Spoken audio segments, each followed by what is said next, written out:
கர்நாடக மாநிலத்தில் தொடர் போராட்டங்கள் காரணமாக இயல்பு நிலை பாதிக்கப்பட்டிருக்கிறது. இந்நிலையில் நாளை முகூர்த்த தினம் என்பதால் விசேஷங்களில் கலந்து கொள்ள முடியாமல் ஏராளமான மக்கள் அவதிக்குள்ளாகி இருக்கிறார்கள். கர்நாடகத்தில் கன்னட அமைப்புகள் நடத்தி வரும் தொடர் போராட்டங்களால் தமிழக கர்நாடக மாநில எல்லையில் போலீசார் குவிக்கப்பட்டுள்ளனர். இந்த பகுதியில் கடந்த சில நாட்களாகவே அசாதாரண சூழல் நிலவி வருகிறது. இந்த நிலையில் இந்த மாதத்தின் கடைசி சுப முகூர்த்த நாட்கள் நாளையும் நாளை மறுநாளும் இருக்கின்றன. இதனால் புதுமனை புகுவிழா, திருமணம் போன்ற விழாக்களுக்காக பெங்களூருவில் இருந்து தமிழகத்திற்கும், தமிழகத்தில் இருந்து பெங்களூருவுக்கும் செல்பவர்கள் போதிய போக்குவரத்து வசதி இல்லாமல் திண்டாடும் நிலை இருக்கிறது. பெங்களூர்லேருந்து வந்து நிற்கிறோம். கல்யாணத்துக்கு தரகரை எடுத்து வச்சிருந்த பஸ் எதுவும் இல்லை. பஸ் இல்லாதெல்லாம் அத்திப்பள்ளி வந்து அத்திப்பள்ளிலேருந்து இங்கே நடந்து இங்கே அத்திப்பள்ளி பார்டர்லேருந்து இப்போது ஒசூர் பஸ் ஸ்டாண்டுக்கு போயிட்டு இருக்கிறேன். தற்கரை வெஜிடபிள் அங்கேருந்து எடுத்துகிட்டு வாங்க சார். பஸ் அங்கே வந்து வரல. இங்கேருந்து எடுத்துகிட்டு போகிறதுக்கு அந்தாண்டு போகலாம். பார்டர்லேருந்து இந்த போயிட்டு இருக்கிறோம். ஐட்டம்ஸ் போகணும் இல்லைங்களா? அதான் இது அத்திப்பள்ளி வரைக்கும் பஸ் வந்தது. அங்கேருந்து கொஞ்சம் ஷேர் ஆட்டோ வந்துச்சு. அதுக்குங்காண்ட கொஞ்சம் தூரம் ஒரு கிலோமீட்டர் தூக்கிட்டு வந்துருக்கோம். நாங்களாம் மூட்டை தூக்குறவங்களா? தூக்குறது இல்லை இல்லைங்களா? கஷ்டமாக இருக்குது எங்களுக்கு. பொது போக்குவரத்து வாகனங்கள் மட்டுமின்றி தமிழக பதிவெண் கொண்ட தனியார் போக்குவரத்து வாகனங்களும் செல்ல முடியாத சூழலில் விழாக்களுக்கு செல்வோரின் பாடு திண்டாட்டமாக இருக்கிறது.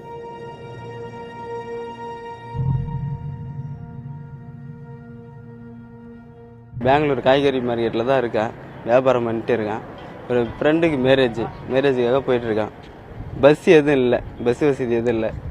மார்க்கெட்டு கல்லாசிபாளையம் மார்க்கெட்டில் பஸ் ஸ்டாண்ட்லேருந்து அத்திப்பள்ளி வரைக்கும் பஸ் வந்தது, கவர்மெண்ட் பஸ்ஸு. அதுலேருந்து வந்து அத்திப்பள்ளி அந்த பஸ் ஸ்டாண்ட் இருக்குங்களா, அதோட நிறுத்திட்டாங்க. அப்புறம் பஸ்ஸுக்கு வெயிட் பண்ணியிருந்தேன், எந்த பஸ்ஸும் வரல. ஒரு ஆட்டோ வந்தது. ஆட்டோவிலேருந்து பார்டரு தாண்டி இண்டானது வந்துட்டோம். அப்புறம் மூட்டை தூக்கிட்டு வரது ரொம்ப சிரமம். அவர் 50-60 கேஜி இருக்கும். தண்ணி பிரச்சனைக்கு வந்து இவ்வளோ பெரிய பிரச்சனை பண்ணது வந்து ரொம்ப அநியாயமான விஷயம். தண்ணி பிரச்சனைக்காக வந்து இவ்வளோ பேர் பிரச்சனை பண்ணது ரொம்ப தவறு. வந்து தண்ணி பிரச்சனை தண்ணி ஒரு பக்கம் இருந்தாலும் இவங்க பண்ணுற பிரச்சனை வந்து வேறு மாதிரி பிரச்சனை கிடையாது. ரொம்ப பாதிக்கப்படுறாங்க சார். வேலைக்கு போகிறவங்க, ஸ்கூலுக்கு போகிறவங்க, டீச்சர்ஸ்லேருந்து ஒர்க் பண்ணுறவங்க எல்லாத்துக்குமே, மக்கள் போகிற வர்றவங்களுக்கும் பஸ் இல்லாமல், சாப்பாடு தண்ணி இல்லாமல், நிற்கவும் முடியாமல் ரொம்ப கஷ்டப்படுறாங்க மக்கள். போகிற வர்றவங்க, ஃபேமிலியோடு வர்றவங்க. நேற்று 1 மணிக்கெல்லாம் கிளாட்டை ஸ்டார்ட் ஆகிடுச்சு. இதில் ஸ்டாட்லைட் பஸ் ஸ்டாண்ட்லேருந்து ஸ்டார்ட் ஆகிடுச்சு. நாங்கள் டியூட்டி முடிச்சுட்டு வேலையை முடிச்சுட்டு வீட்டுக்கு வர்றதுக்குள்ளே பெரும்பாடாகி போச்சு. 3 மணி நேரம் டிராஃபிக்கில் மாட்டிக்கிட்டோம். அதுக்கப்புறம் வீட்டிலேருந்து கிளம்பி வந்து இங்கே காலையில் இங்கே வந்தால் இங்கே பார்டர்கிட்ட வந்தோம். அர்ஜென்ட்டாக விழுப்புரத்துக்கு என் கூட வேலை செய்கிற ஒர்க்கர்ஸுக்கு ஒரு மாஸ்டருக்கு மேரேஜ், கல்யாணம்.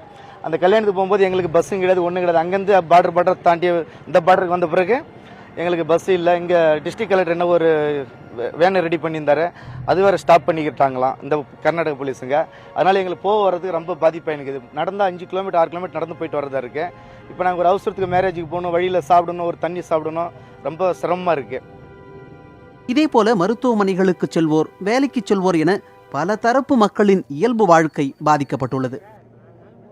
தொடர் வன்முறை சம்பவங்களால் கர்நாடக மாநிலத்தில் கடந்த 2 நாட்களாக ஏற்பட்டுள்ள அசாதாரணமான சூழ்நிலை காரணமாக அனைத்து தரப்பு மக்களும் பெருமளவில் பாதிக்கப்பட்டுள்ளனர். இந்த நிலை விரைவில் சரியாகி எப்போது தீர்வு எட்டப்படும், எப்போது இயல்பு நிலை திரும்பும் என்ற எதிர்பார்ப்பில் அனைவரும் காத்திருக்கின்றனர். புதிய தலைமுறைக்காக அத்திப்பள்ளியிலிருந்து ஒளிப்பதிவாளர் சதீஷுடன் எஸ் மோகன்ராஜ்.